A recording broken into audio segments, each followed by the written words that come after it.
আমি ও আমার বন্ধু যথাক্রমে 15,000 টাকা এবং 16,800 টাকা দিয়ে একটি ব্যবসা শুরু করি। যদি বছরের শেষে 15,900 টাকা লাভ হয় তাহলে কে কত লভ্যাংশ পাব? উত্তর: এখানে আমি ও আমার বন্ধুর মূলধন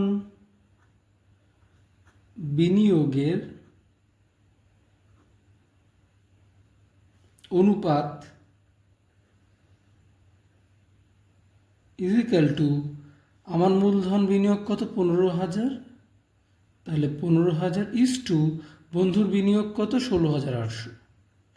16,800 ইজিক্যাল টু 150 ইজ টু 168, 2 দিয়ে কাটলে 75 ইজ টু 84।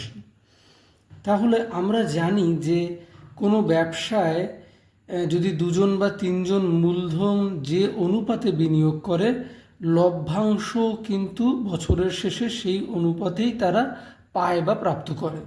তাহলে আমাদের আর এখানে আমার আর আমার বন্ধুর, আমাদের দুজনের মূলধন বিনিয়োগের যে অনুপাত, সেই অনুপাতেই আমরা লভ্যাংশটা পাব। তাহলে মোট লভ্যাংশ হচ্ছে 15,900 টাকা, সেটা এই 75:84 অনুপাতে ভাগ হয়ে যাবে। তাহলে আমার প্রাপ্ত লভ্যাংশ কত হবে? সুতরাং আমার প্রাপ্ত লভ্যাংশ ইজিক্যাল টু মোট লভ্যাংশ 15,900 ইন্টু ওপরে হবে আমার লভ্যাংশ অনুপাতের অংশ মানে 75 বাই আমার আর আমার বন্ধু দুজনের লভ্যাংশ অনুপাতের যোগফল বা অংশের যোগফল, মানে 75 যোগ 84, এত টাকা। তাহলে 15,900 ইন্টু 75 যোগ 159 কেটে গেলে উপরে 100, মানে 7,500 টাকা। আর বন্ধুর প্রাপ্ত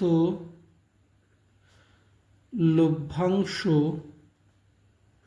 ইজিক্যাল টু সেই একই 15,900 মোট লভ্যাংশ বাই বন্ধুর লভ্যাংশের অংশ কত? 84, তাহলে উপরে হবে 84 আর নিচে হবে আমার আর বন্ধুর লভ্যাংশের অনুপাতের যোগফল, মানে 75 যোগ 84, এত টাকা।